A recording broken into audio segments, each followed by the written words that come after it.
আসসালামু আলাইকুম এভরিওয়ান, কেমন আছেন সবাই? আজ হুতুম প্যাচার জন্য একটু স্পেশাল দিন ছিল। ওর ইউটিউব চ্যানেলে শুরু করতে যাচ্ছে, আর তাই নিয়ে নিলাম তার দরকারি সব ক্রাফটিং জিনিসপত্র।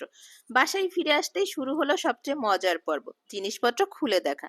রং বেরঙের কাগজ, টুকটুকে প্যাস্টেল রং, ক্লে, গ্লিটার, ফেভিকল, আরো অনেক কিছু। আর ছোট ছোট কেচি পর্যন্তও কিনেছি, একদম ওর সাইজের।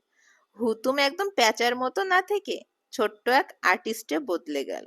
ওর চোখে যেন আলাদা এক উচ্ছ্বাস, যেন প্রতিটি রঙে লুকিয়ে আছে এক একটা নতুন গল্প।